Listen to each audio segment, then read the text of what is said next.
Ashrita, and I'm here with Farhan, who's a freshman at Princeton. Farhan, can you tell us a bit about yourself?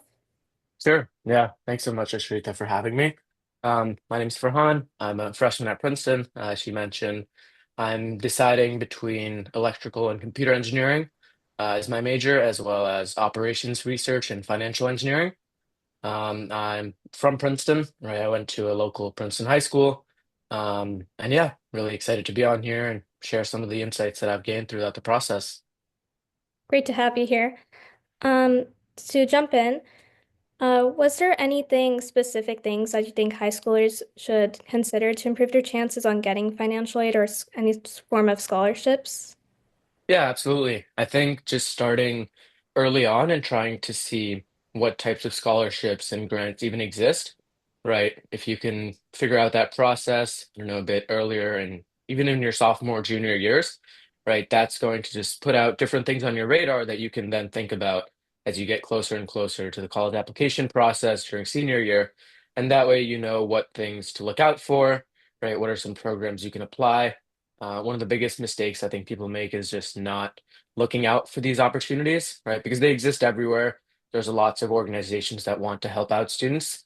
And so it's all about just the students taking a look, right? Seeing what opportunities apply to them, the areas they're interested in, the backgrounds they're coming from, and really just getting an early start on it. I think that's the biggest thing because if you have an understanding of what the landscape looks like, right, for things you can apply to, then it makes it a lot easier to know what you're doing in future months, as opposed to just running up against deadlines and realizing that there were all of these different scholarships and grants that you could have applied for, but you missed out just because you didn't look at them earlier on. Yeah, I definitely agree with that. Getting like an earlier exposure definitely shows you your options and puts things on your radar, like you said. That's really going to help make the process easier and truly get the best option for you and your family. Touched a bit on this, like some common mistakes. Do you think there's any more common mistakes that people typically do while filling out for their financial aid form? Yeah. So yeah, biggest one I think is just like not being on the lookout for them, right? Missing deadlines. And I guess just not taking it as seriously as the rest of the process, right? So the actual applying to college, that process is taken typically very seriously by people. But then the financial aid side, the scholarship side, it sort of falls off in the background if you don't really care about it, right? Because nobody's going to force you to apply to these things, but you are going to have to apply to college. And so people generally just tend to not take it as seriously, right? They miss out on things or they don't do their diligence in actually applying to these things, finding these things. And even just in the application process for scholarships and grants, just not putting their best foot forward, right? Because a lot of emphasis is placed on the essays that you're submitting to colleges, but these organizations are also wanting to read more about you, learn more about you. And so I guess not just personalizing the essays enough, putting as much time and effort as you do into your other work. I think that would definitely be one of the biggest oversights that I've seen, along with just not being on the lookout for them or missing out on the opportunities that are out there. Yeah, I definitely agree. Like, I know that we all are focusing a lot on our college apps right now, and I feel like financial aid applications aren't as talked about or emphasized, but they're just as important because that's what helps you get to your college that and helps you pay for that college. I think a common question that multiple people have would be, can one apply and get multiple scholarships, like grants and scholarships, or is there only you get one? Yeah, and so really good question. It's something that a lot of people ask even in like college tours and little admissions panels, right? So really it's open to everything. It depends on the type of scholarship you're applying for or grant, right? A lot of them will just hand you the cash of how much ever the scholarship is for, and then it's up to you to apply it to your studies. In other cases, they will work directly with the college that you're attending and figure out the transfer of funds there, and so a lot of it is dependent on the type of scholarship that you're getting. But I'd say in 90% of cases, you can definitely get multiple scholarships. It just depends on the school that you're going to, right? If the college accepts all of these different grants and scholarships. Some schools out there, and this is why it's good to do your research ahead of time. Some schools out there will only let you either take their financial aid package or take the scholarships that you're bringing in, and then only being able to pick and choose specific ones. right? So it's good to know ahead of time which scholarships work in which ways, right? How are they actually giving you the money? And then also in the schools that you're applying to, right? Working with the financial aid office early on, figuring out, even just reaching out to them, right? They're happy to help you. They're there for that reason. So just reaching out to them and asking any questions that you have, right? Presenting them with the opportunities that are in front of you, right? The scholarships that you have, the grants that you're applying for, and it can give you a better direction and sense of whichever one will be worth your time and whichever ones will actually be applicable in your future. Definitely. My next question is, of course, academic performance is going to impact scholarship, but does that academic performance start impacting during quarters, or is it just really at the end result of each semester or whatever type of calendar the college is going off of? Yeah. And so most financial aid offices, what they'll do is they'll ask for your family's financial information every year. And so typically it's in the spring, in the middle of the spring semester, near the end of the spring semester. And so what they do there is then they assess your family's financial position, because it can keep changing every year, right, depending on what your individual circumstances are. And then that's also when they assess your grades. If it's like a merit-based scholarship or something where you have to upkeep a certain GPA or a certain class rank, meeting your course requirements, your credit requirements. So those reassessments typically happen every year, right? Obviously, if you fall below a certain threshold, they have a lot of systems that automatically notify them.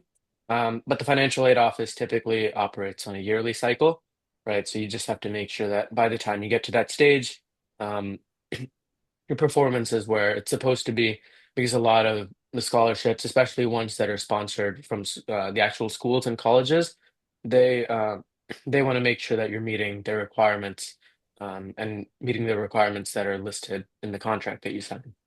Yeah, and of course, those requirements will vary depending on the college and how much aid's probably offered and the type of merit scholarship. Yeah, absolutely. Can you give us some insight on merit-based scholarships?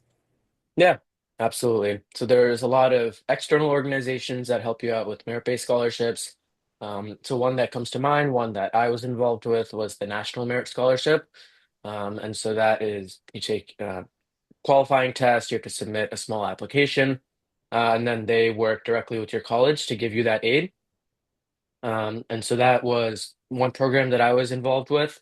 Otherwise, a lot of colleges offer merit-based scholarships, right? Especially as an incentive to get you to come to their school. They'll, along with your acceptance letter, give you maybe a very lucrative financial aid package, or it'll just be a scholarship for your tuition, or it'll even, in some cases, be a full ride, where based on your merit, they can offer you these different things. Some schools also have specialized programs where they have for their top students coming into the newest class, where they'll give them a specific stipend or a specific scholarship.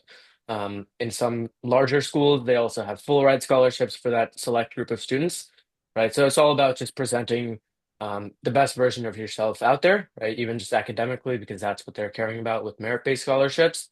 And so this also means in your senior year, second semester, right? Not just letting your academics performance fall off a cliff, right? But instead just maintaining the same thoroughness and the rigor, and the work that you had, all throughout high school when you were actually applying to these schools, and maintaining that, because then those performances make it really easy for you later on down the line to talk to the financial advisors and counselors at these schools and say, I've upkept my academic performance, right? And then typically that'll place you ahead of everyone else who really isn't thinking about it as much. So it's a really good way to stand out in the merit-based scholarship realm. Definitely a great advantage because I know most seniors, if not all, experience senioritis. Yeah. Yeah. I think it happens at least to everyone, or at least to most people. But yeah, definitely great advantage.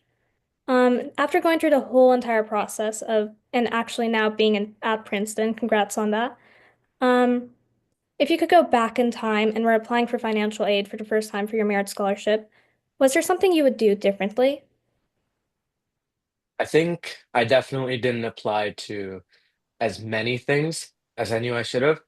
right? Because for me, I fall into the category that I described before, where all of my focus was on the actual college application, and actually, working on my application, my essays, my standardized testing, and not so much as focused on the actual studying at the school, right? How feasible that'll be. And so I wasn't really on the lookout for many scholarships at all. And so I think that would be the one thing that I would change when I went back, um, because that's something that I feel could have really changed the trajectory, right? It's a lot different to go to school for free than it is to have to pay the entirety of tuition. And so if you have the merit, right, if you have the academic performance, if you have the test scores, right, and then if you also have your story, which you're going to have crafted through your college application anyway, right, there's a lot of opportunities out there. You just have to take time and look for those, rather than just letting them pass you up. So I think that would be the main thing I would change if I could go back. Just looking out earlier for those opportunities and devoting time and effort into actually pursuing them. Definitely. I think that's advice that's going to help a lot of people.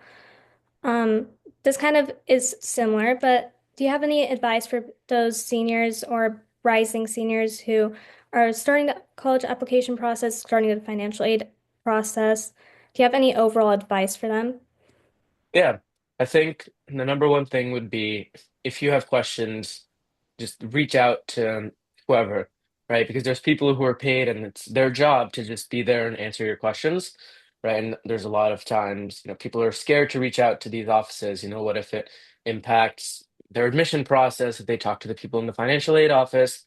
But these schools are massive, their systems are very complicated. And chances are the financial aid person you're talking to has never met anybody in the admissions department, or they don't go and individually talk about the thousands and thousands of students that they're working with. And then a lot of these schools also have their processes are entirely differentiated, right? So your college actual application process isn't at all impacted by your financial aid application process, right? And so starting on early out, if you have any questions, right, reaching out to the right people at the right places, whether that's at the schools, at the colleges, or even if it's scholarship organizations, right? Let's say you're a sophomore and you come across this really great scholarship that you want to apply for, but they only let you apply for it a year out, right? When you're, I don't know, maybe in your junior year, maybe in the fall of your senior year, right? Then even just reaching out to those organizations, expressing interest and saying, this is something I'm interested in. I know I can't apply right now, but I just love to learn more about it. That way you can get on their radar. And when the time comes around, you have an advantage there. Same thing with the financial aid office, right? Instead of reaching out to them after you have all your acceptances and you know where you're going, you can reach out to the schools that you're really interested in, their offices, and just giving them a little bit of background about yourself, what you're thinking, what your options are, and oftentimes they'll really be able to help you guide and make those decisions when the time is right. And then when you engage with them in the future, they'll already know that you've been on the lookout for this. This isn't something that you've just picked up. And so they'll know that you have that demonstrated interest. And so I think that would definitely be one of the biggest things, right? Using the resources that you have to your advantage. Definitely, that demonstrated interest definitely sets you apart because it's not something that people normally do or think to do. Because Yeah. when a lot of people have senioritis by that time, and also just not on your radar. Uh, Yeah. thank you for your time, Farhan. This was a great session. Um, I really appreciate this, and I know that this is going to help a lot of people. Thank you. Yeah. Awesome. Thanks so much.